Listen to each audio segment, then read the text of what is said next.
years ago today, Toby Fox and his small team, including Timmy Chang and Magnolia Porter, released what would become not only the biggest video game of the year, but an internet phenomenon and my personal favorite game of all time, UnderTale. Since then, we've gotten the first chapter of the sequel, prequel, alternate reality called DeltaRune. Some of the biggest Let's Players on YouTube have played and praised both games, exponentially increasing their exposure. Timmy Chang has made her own game, Toby Fox is making music for Game Freak, and the most recent development. Of course, we never would have gotten here without UnderTale being a remarkable game in and of itself. It has an amazing soundtrack with too many bangers to list, an emotional story with hidden depths of lore, so many fun and lovable characters, not to mention the exceptionally large amount of LGBT rep, Undyne and Elphys, the guards in Hotland, and so many non-binary characters, including the two inhuman characters. Alright. Man, this discourse is still going on? For those blissfully unaware, let me summarize the debate at hand. The three human characters in UnderTale and DeltaRune, Frisk, Chara, and Kris, appear very gender neutral, both in their designs and how they are never called boys or girls by other characters. Instead of he or she, these three are each referred to by they, a gender-neutral pronoun. To some fans, this signals that these characters are not boys or girls, but instead have non-binary genders. However, many people in the fandom, likely the majority, take this seeming ambiguity as a license to create fan content of these characters that makes them boys or girls. On Tumblr in particular, this has led to a stark divide in the fandom. On one side, you have people saying to just respect everyone's headcanons about these characters, down to deciding their genders and pronouns. On the other, you have people saying the three characters being non-binary is part of their thematic purpose in the games, on top of being positive canon representation for a rarely recognized group, and erasing that is bad practice. I fall into the latter camp, and this video will explain why. Get ready for an analysis of canon, themes and subtext, the importance or lack thereof of authorial intent, representation and erasure, the nature of fandom discourse, and why you should care. Let me explain why Frisk, Chara, and Kris being non-binary is more than just a headcanon. Some quick definitions to start us off. If a person is non-binary, it means that person doesn't see their gender as being exclusively male or female. Many non-binary people prefer to be referred to by the pronouns they, them, theirs in place of he, him, his, or she, her, hers, since they is already a gender-neutral pronoun. So if talking about someone who's non-binary third person, you'd usually say they did that instead of he did that or she did that. This isn't always the case, but we'll address that later. And for those who don't know the difference between canon and headcanon, the former refers to everything that is a factual part of the world/story of a piece of media, where the latter refers to ideas fans make up about the characters or world of the piece of media. Terms like these are difficult to explain, so here's an example. In UnderTale's true pacifist route, Alphys and Undyne become a couple. This is canon to the game. However, in DeltaRune's first chapter, Undyne canonically doesn't know who Alphys is. You could have your own ideas about how the two of them would meet in this alternate universe, and that would be a headcanon. What this video will argue is that the use of they-them pronouns for Frisk, Chara, and Kris within their games is not just there to leave aspects of their characterization up to interpretation, but makes them canonically non-binary. Thus, changing this facet of their characters is not just a matter of differing opinion, but actively contradicts the source material while erasing non-binary representation. This is an expansion of an essay I posted to Tumblr the week of Thanksgiving 2018. Like that post, this video will be split into 6 sections of unequal length, with the focus progressing from literally interpreting the text to Toby Fox's intentions and the outside impact of having these characters be non-binary. Let's get on with it, shall we? All 3 characters are referred to by they-them pronouns, never by he, him, or she, her. We'll go character by character to confirm this, starting with Frisk. I thought it would be hard to find examples for this, since most of the time people are talking about Frisk in-game, they'll be talking directly to them in second person. However, here's all the instances I found. Toria worrying about Frisk while looking for her phone, Napstablook, a character we'll be talking about more in a bit, Sans talking about Frisk to Papyrus, Papyrus reporting to Undyne right after fighting Frisk, Papyrus at the start of the Undyne hangout, multiple examples from encounters with Metaton and Alphys' Undernet status updates in Hotland,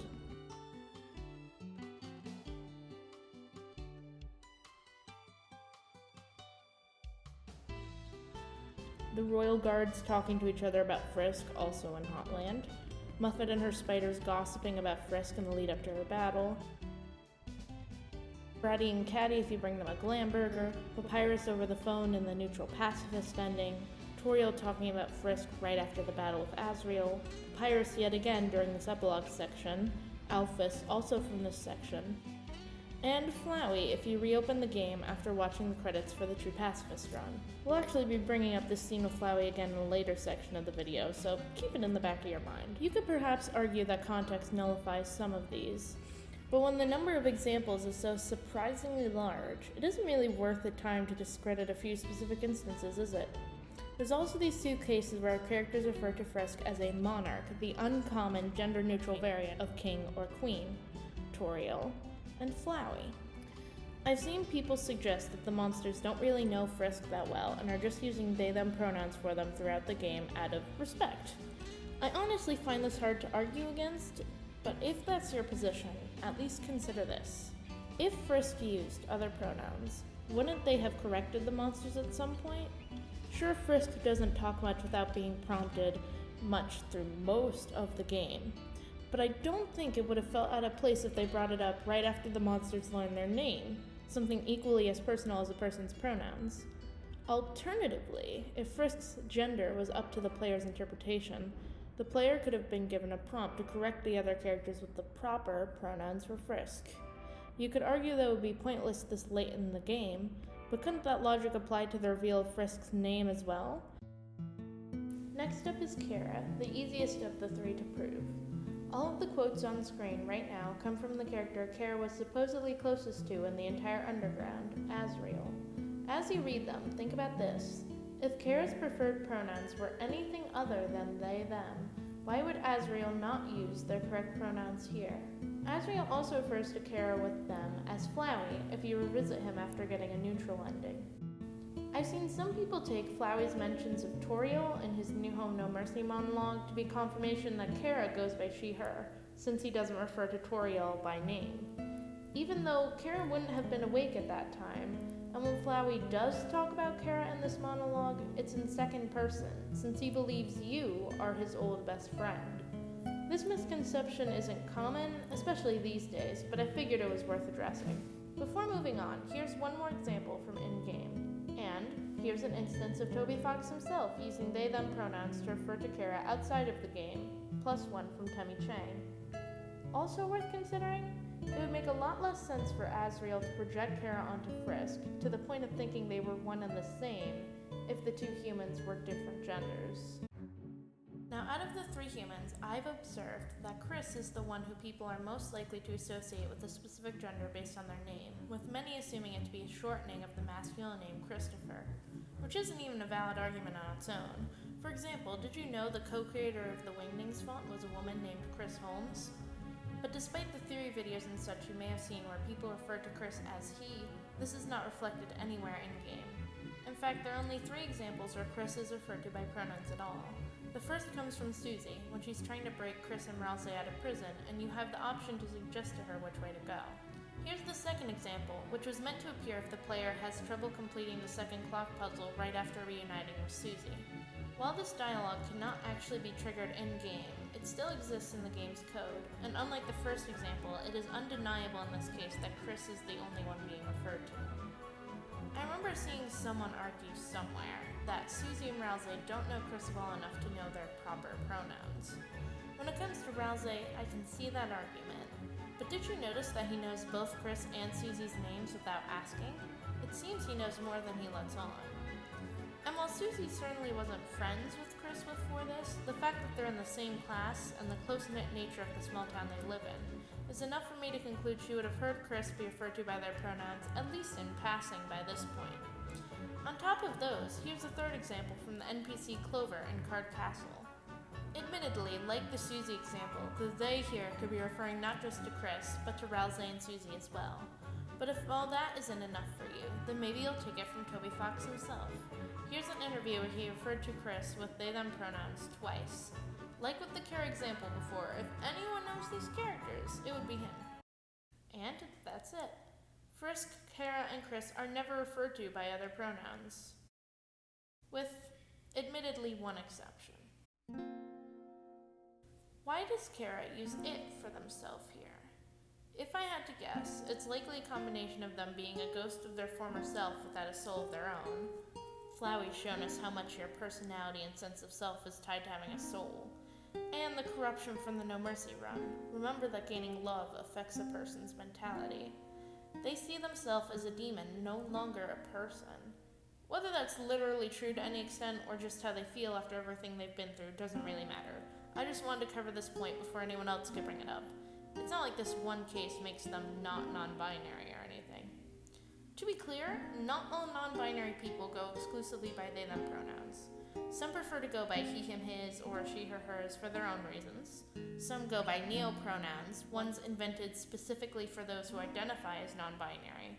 Some people go by more than one set of pronouns, and some people prefer to not be referred to by pronouns at all. However, in the case of Frisk, Chara, and Kris specifically, the fact that they only go by they/them pronouns makes them non-binary, and using any other pronouns for them would be incorrect, even if you have them go by they/them and he, him, or she, her. Really, that should be enough to prove that the three humans being non-binary is canon.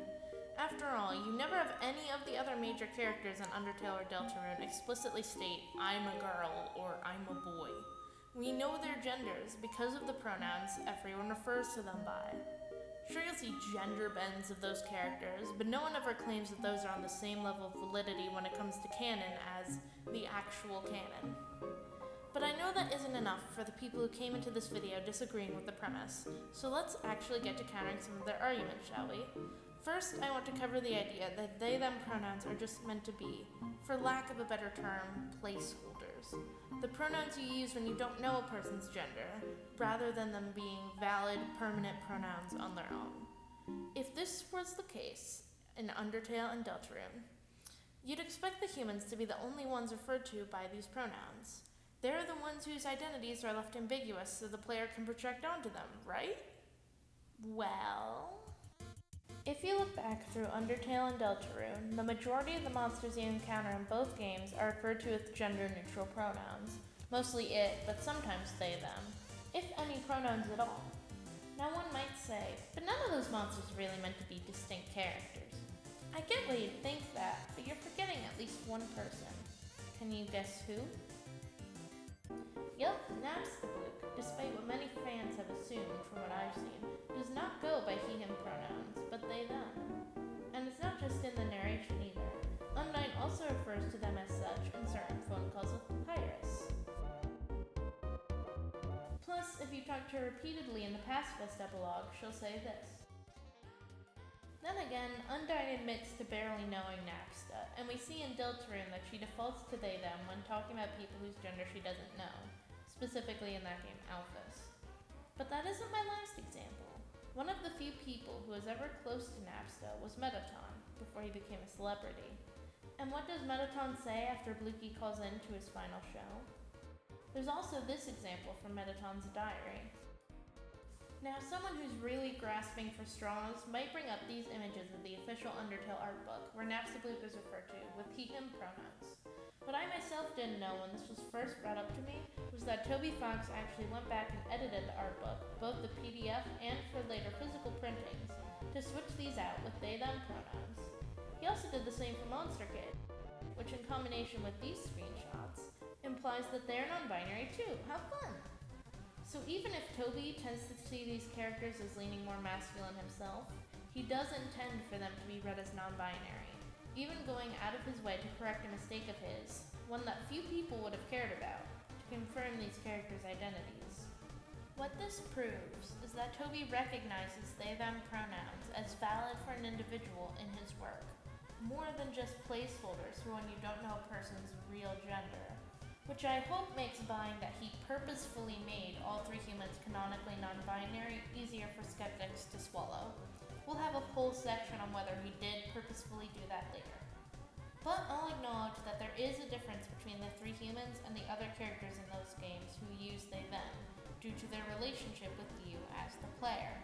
So with that tangent out of the way, time to defuse the argument that Frisk, Kara, and Kris are all meant for the player to at least partially craft identities for, including deciding which pronouns they use.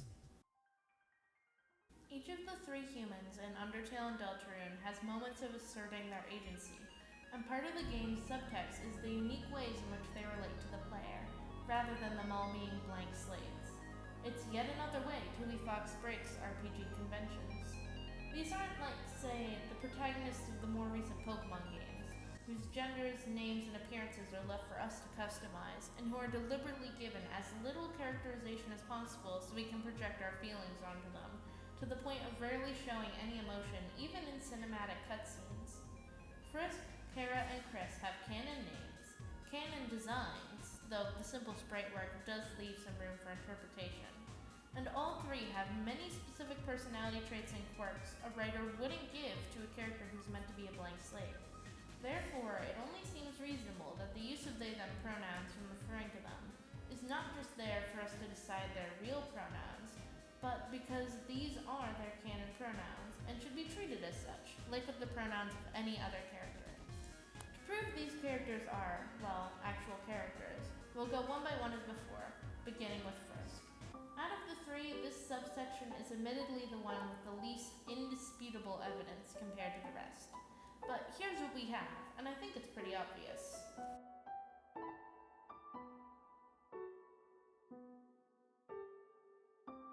Now, I totally get why people project onto Frisk up to this point in the narrative, including assigning them different pronouns. It wouldn't be a plot twist otherwise. Even their design seems to lend to that, with the same unrealistic bright yellow skin Legos and emojis have to make them more race neutral. Not that I really agree with that design decision of Toby's, but that's a rant for another time. And their emotionless, unchanging facial expression, though it's worth considering that most of the other characters' overworld sprites don't change expression much either. And this actually works to UnderTale's benefit through most of the game, making the connections you forge with the monsters feel more personal. But if Frisk were only ever meant to be a blank slate, then what is the purpose of giving them a canon name and waiting until the end of the game to reveal it as a plot twist? To me, the significance of this moment is that it asks the player to be willing to change their perspective. Throughout the True Pacifist run, you help Frisk to change the mindsets of the characters you come across. This is perhaps most obvious with Undyne, who has been raised to see all humans as the enemy, but comes to admit that at least some humans are okay, I guess, after befriending you. Along the way, you learn that there's more to these monsters than first impressions may suggest. Again, Undyne being a great example.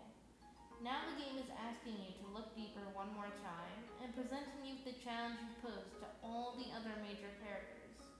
Do you see now that there is more to this person than you first saw? Are you willing to recognize Frisk's autonomy? Can you respect this character's identity, including their pronouns? And hey, remember that scene I mentioned earlier where Flowey asks you to let Frisk live their life? He's literally asking you to let Frisk be free and truly themselves, rather than resetting and taking control of them again. Though we may have directed their actions on the underground, they now have a life beyond us. Now, the connections you forged as the player with the monsters of the underground shouldn't feel any less personal or meaningful once you recognize that Frisk isn't just you. You still experienced all that with them. I started out in this fandom as a big Sans fan, even nearly broke out into tears once while watching a dub of a comic that featured him. I didn't stop being attached to him after I came to realize that Frisk is not me, but a character with depth in their own right. I just happened to start liking Kara more around the same time. Also, appreciate Alphys more, you cowards! If at this point you're asking, well, what kind of personality does Frisk have independent of the player? Because they've always just seemed like a blank slate to me. Well, just look at the available act options in-game and the details of how Frisk acts them out, or the way their responses to other characters' questions are phrased. I think the surprising number of opportunities to flirt with monsters, from Authorial to a featureless slime, is a prime example. There's also this moment during the hangout with Undyne. To progress the scene, you just have to choose the tea box, but if you select the soda first, Undyne has this response. Wouldn't it make more sense for the game to assume, since you freely picked the soda, that you actually wanted it and come up with some other excuse for why you can't have it? Well, no, because the game isn't assuming your response.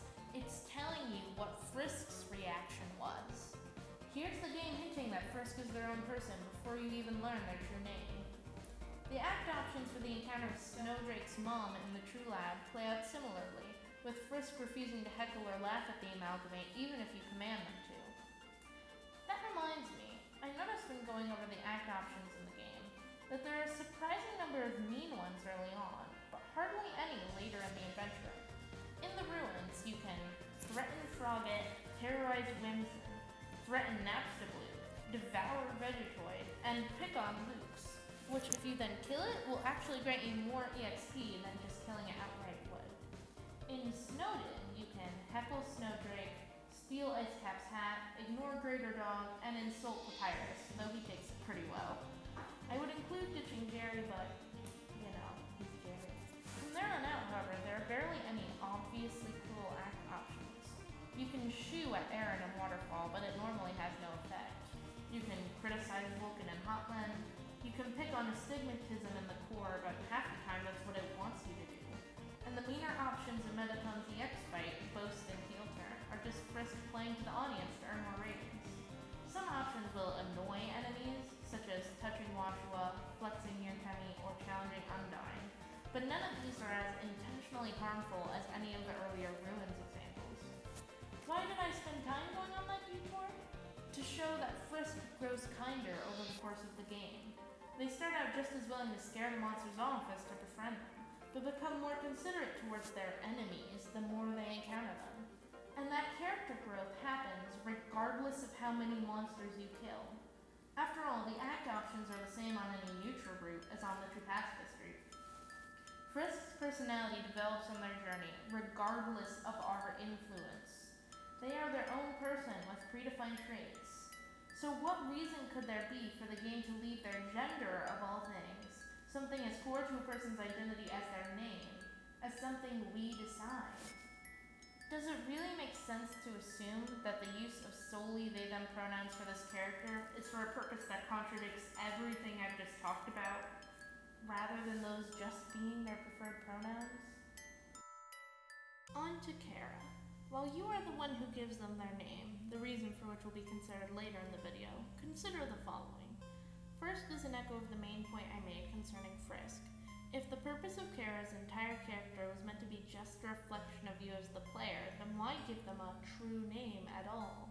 It's like with Link from the Legend of Zelda franchise. In most games you can give him whatever name you want, even a feminine one, but at the end of the day, he's not a total self-insert. He's a distinct character, canonically named Link, and canonically a boy. Second, Chara's backstory is integral to the setup of UnderTale's plot and provides a good amount of hints at their original personality, even more if you subscribe to the Narrator Chara theory. This easily makes them less of a blank slate for the player to project onto than Frisk, who, as we just discussed, isn't truly a blank slate themselves. Chara has enough characterization for us to know some canon things about them, including their name and preferred pronouns. These are facts that shouldn't just be ignored under the excuse of it's up for interpretation. Third, Chara makes a clear distinction between the player and themselves and their monologues at the end of the No Mercy route, assuming it's the player being spoken to and not Frisk. In case you forgot, here are some reminders, voiced by yours truly. Greetings, I am Chara. Thank you. Your power awakened me from death. My human soul, my determination, they were not mine, but yours. With your guidance, I realized the purpose of my reincarnation. Power. Together, we eradicated the enemy and became strong. Interesting. You want to go back. You want to go back to the world you destroyed. It was you who pushed everything to its edge. It was you who led the world to its destruction. But you cannot accept it. You and I are not the same, are we? This soul resonates with a strange feeling. You are racked with a perverted sentimentality. I cannot understand these feelings anymore. I feel obligated to suggest, should you choose to create this world once more, another path would be better suited. To say there is no connection between Chara and the player would be unfair. I mean, if their hatred was directed towards humanity for their whole life, why do they end up taking out that rage on the monsters, the ones who were actually kind to them, in the No Mercy run? Like Chara says themselves, you guide them, teaching them definitively that in this world it's kill or be killed. And the influence you have on them is much more obvious, going by the previously mentioned theory that they are the game's narrators in all runs. But that's a whole other can of worms. If you want to watch a video about that, the channel Judgement Boy already has you covered, links in the description. Like with Frisk, Chara presents the player a challenge. Can you recognize that you are at fault for the No Mercy run, rather than blaming your actions on a damaged kid who learned from your example and never got the chance to grow beyond their mistakes? Part of meeting that challenge is recognizing that Chara is, or at least used to be, their own whole person. And a necessary component of that is respecting their canon pronouns, they, them.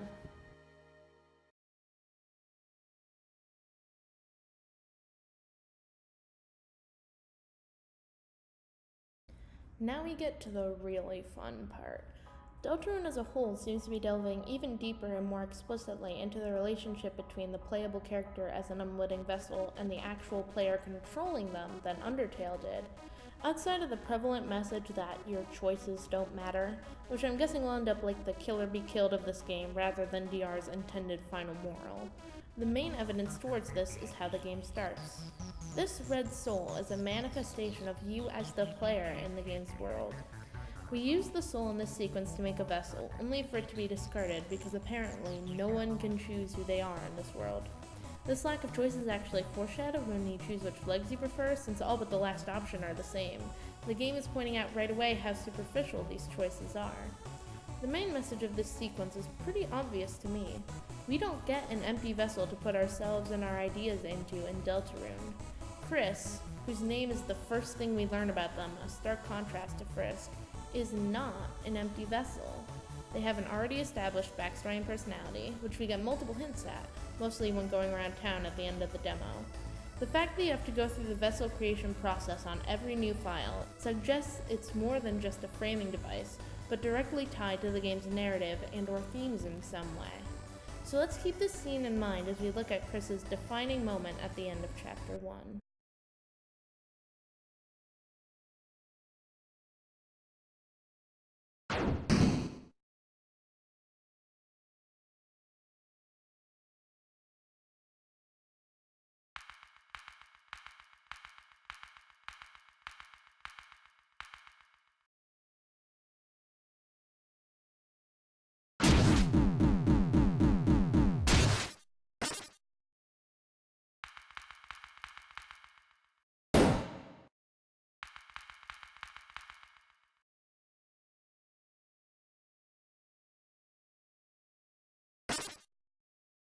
Now, I totally get why many people would immediately assume that Kris has been possessed by a post-No Mercy Chara here.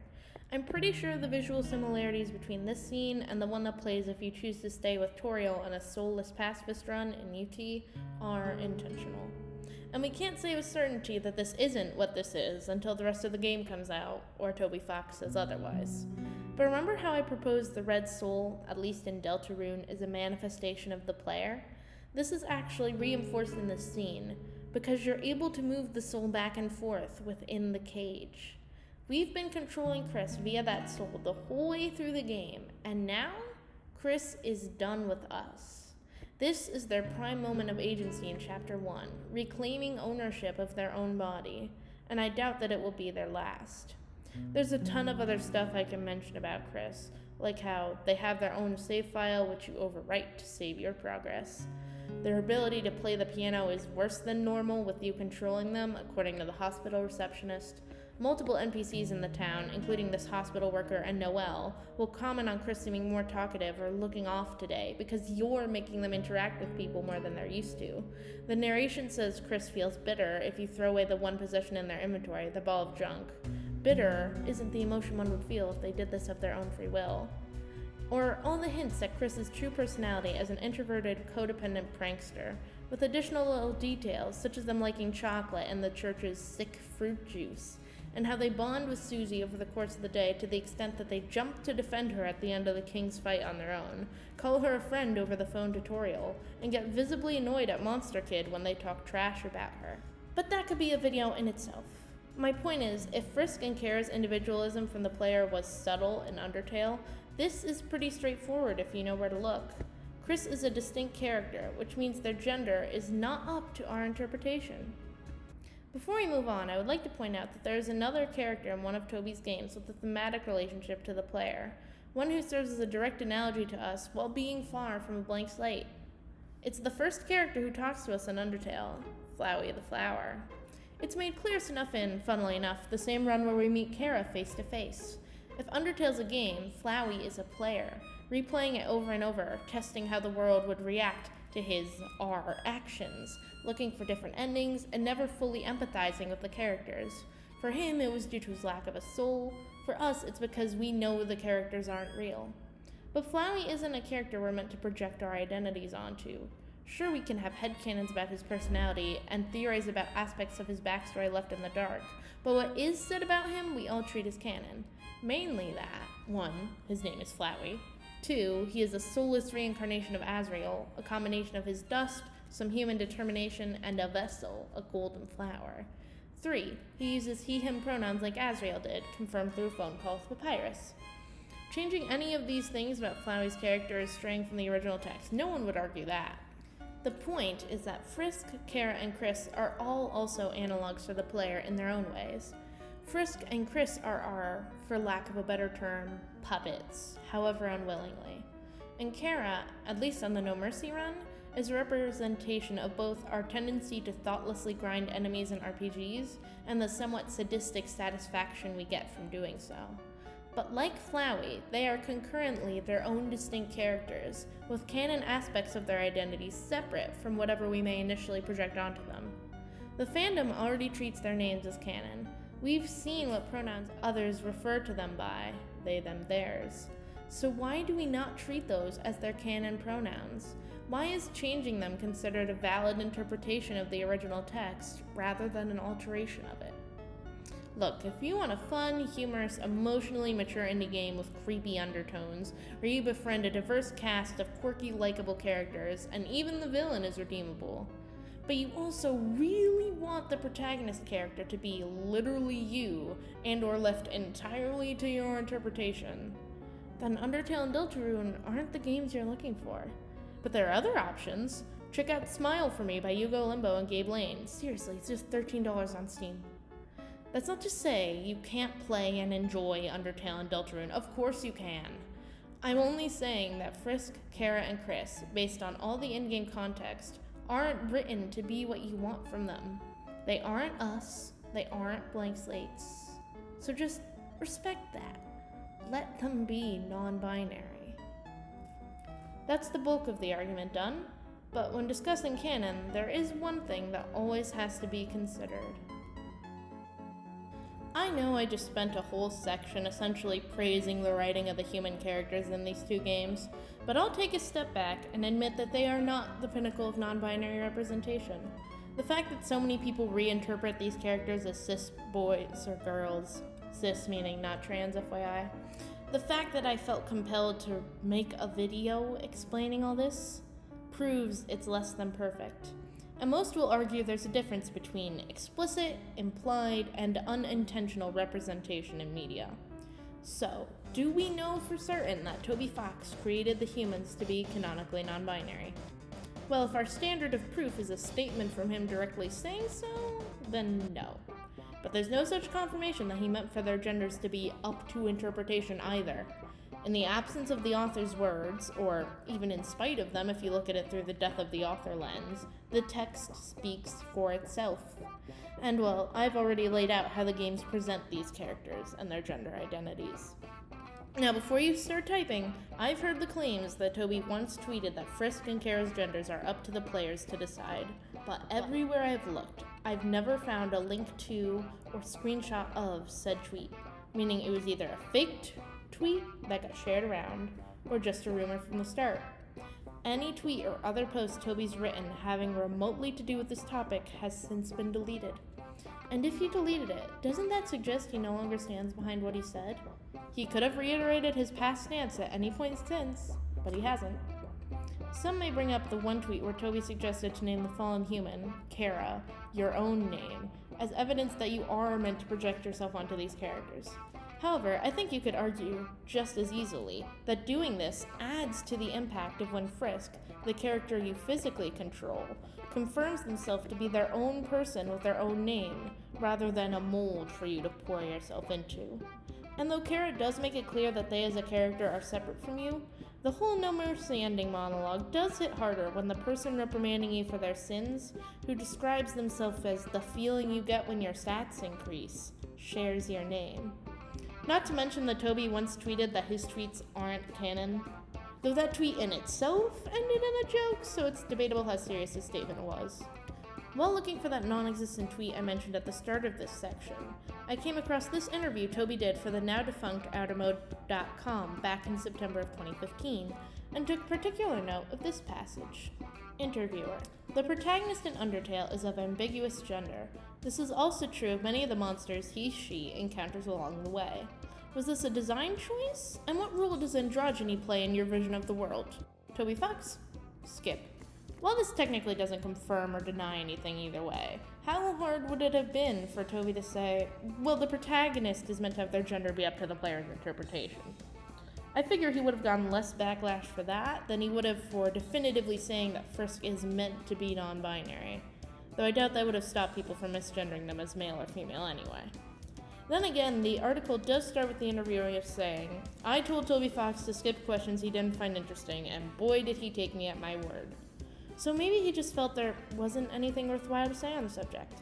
Based on this tweet from his old account, he didn't know that they would publish the questions he chose not to answer, so take from that what you will.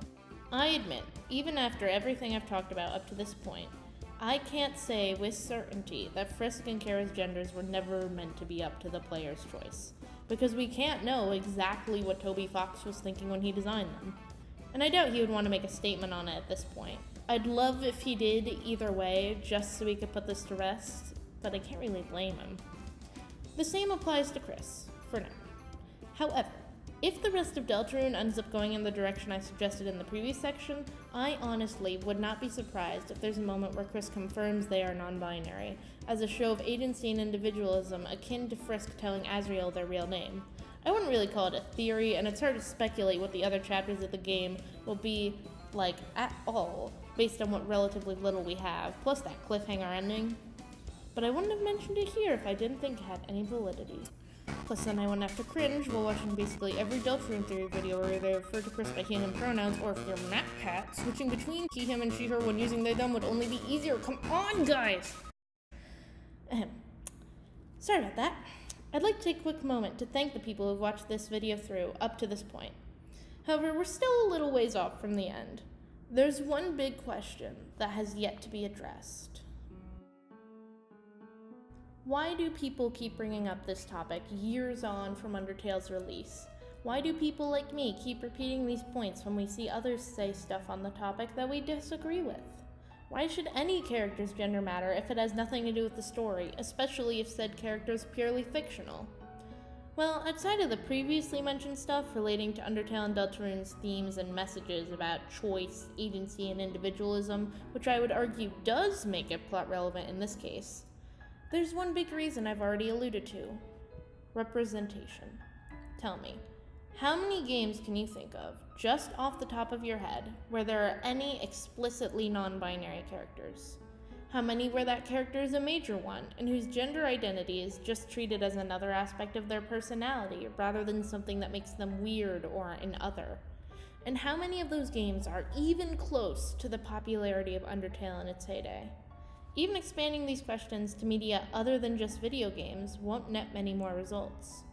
And if you then limit it to only human characters, since people seem to have an easier time imagining a robot or alien or whatever as having to not comply with the gender binary than a human person, perpetuating the idea that such individuals are other or even subhuman, well, for a good number of people, such as myself, UnderTale and or DeltaRune may be their first exposure to non-binary identities, and having 3 young human characters as the most prominent examples of that not only further legitimizes it as something that people identify as in the real world, it's not like they'll be running into any ghosts or monsters in their everyday lives, but may even help them realize something about themselves.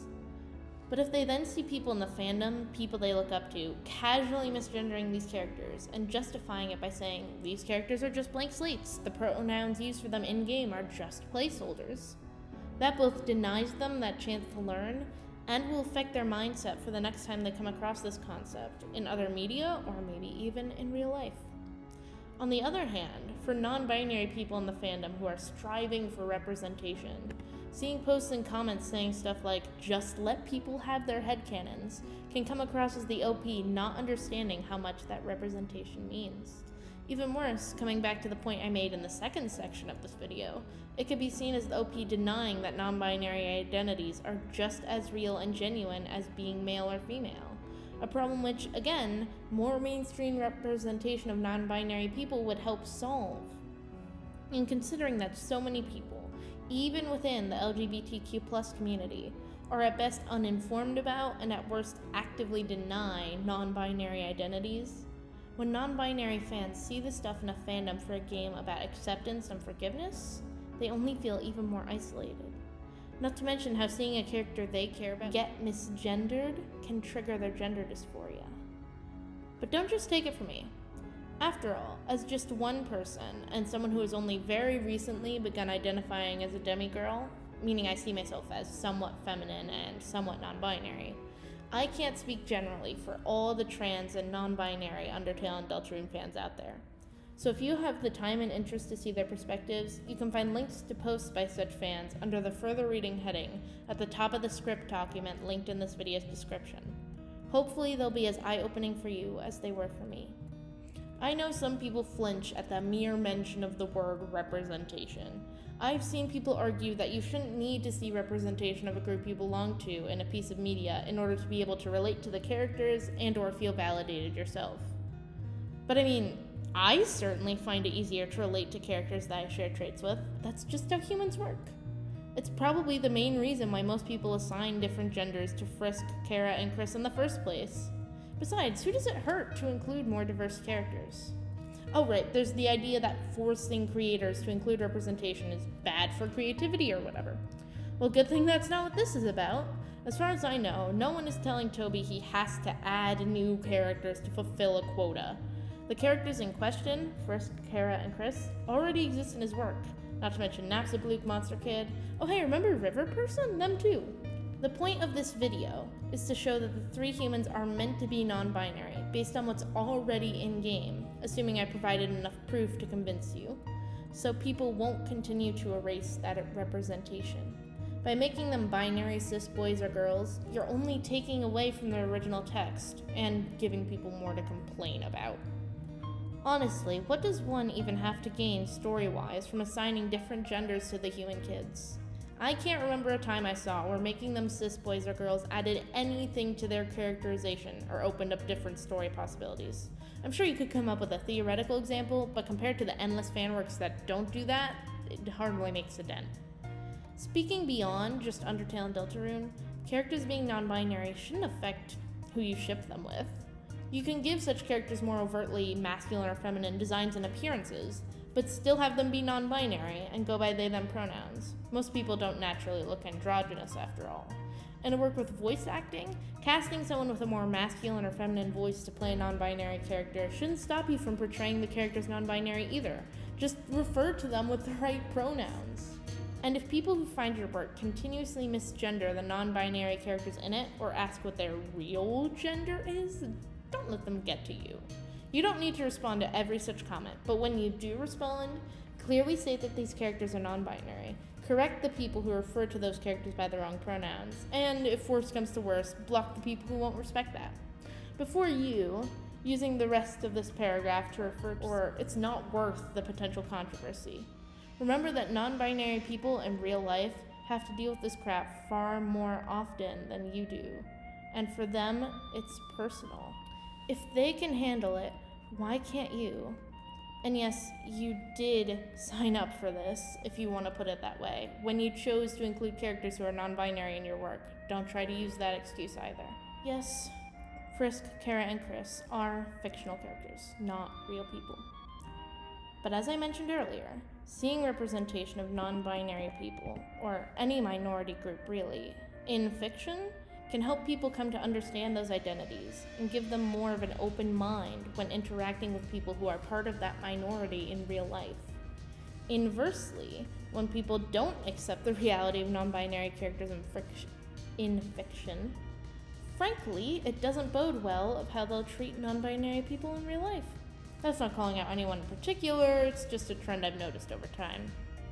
And when people don't get why others care about that representation, instead insisting that they have the right to have their own opinions about these characters, that lack of understanding usually comes from a place of privilege.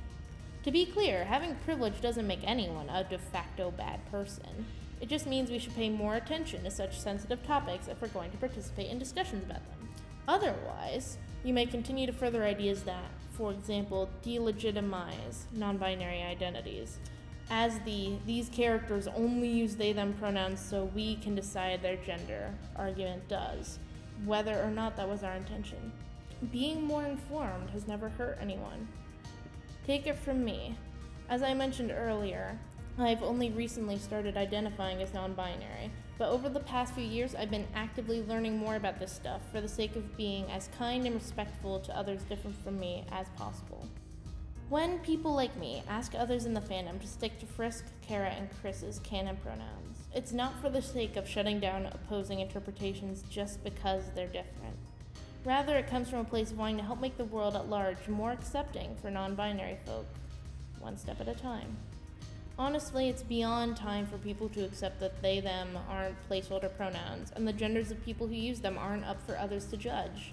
It's just who they are, and really, how hard is that to respect? If nothing else will convince you, think of it this way. If you're not in the group being affected by a discussion like this and you don't care about the people in that group, taking the path of least resistance and keeping yourself out of the conversation saves everyone time and energy without directly hurting anyone. I know this is a long video, especially for regulars to my channel, so let me summarize my major points. 1. Frisk, Chara, and Kris all go solely by they/them in their respective games. Having them go by any other pronouns is diverting from canon to the same extent that gender bending any other character would be. 2. They/them pronouns are not just placeholders, at least within the context of these games.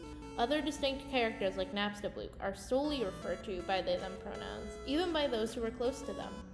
Their status as non-binary is not up for debate. Why would we get to decide these characters' genders? 3. Some argue this logic does not apply to Frisk, Chara, and Kris because they are blank slates for the player to mold and project onto. However, this ignores Frisk's character arc, Chara's narrative role, and basically everything about Kris. They are not self-inserts, which makes the things that are definitively said about them as individuals canon parts of their characterization. We already consider their names in this light, so why not their pronouns? 4. We can't confirm Toby Fox's intentions, but even if he didn't initially make these 3 characters gender neutral for the sake of non-binary representation, many people have taken it as that. Thus, when others say that the humans' genders are up for interpretation, it can be seen as those people not respecting the validity of non-binary identities. Just sticking to they/them pronouns for these characters both avoids potential erasure of non-binary representation and makes non-binary fans feel more comfortable and accepted in the community. The one other point I can think people might bring up would be the idea that kids as young as Chara or Frisk wouldn't identify as non-binary because they wouldn't understand the concept. To that argument, I'd suggest looking up videos about people who realized they were transgender as kids. In general, if there are concepts in this video you didn't quite get or agree with, research is your friend. Now, this doesn't mean you can't make up anything about what Chara, Frisk, and Kris are like. There are plenty of headcanons out there about the backstories and personality quirks of every other character in these 2 games, and there's nothing stopping you from doing that for the human kids. I certainly have my own ideas of what Chara and Frisk's lives were like before they fell into the underground, for instance. The difference is that those are speculating on things not outright set in canon. But Frisk, Chara, and Kris going by they/them pronouns is canon, and should be respected as such, just as their canon names already are. Even then, here's something you may not have picked up on. Non-binary is an umbrella term that still leaves some slight room for personal interpretation when it comes to the humans' genders. To use myself as an example, I personally had canon Frisk as gender fluid, meaning their sense of gender regularly changes, Chara as firmly agender, and Kris as genderqueer. However, despite the nuances in these gender identities, I have them go by solely they/them pronouns in my fanworks involving them.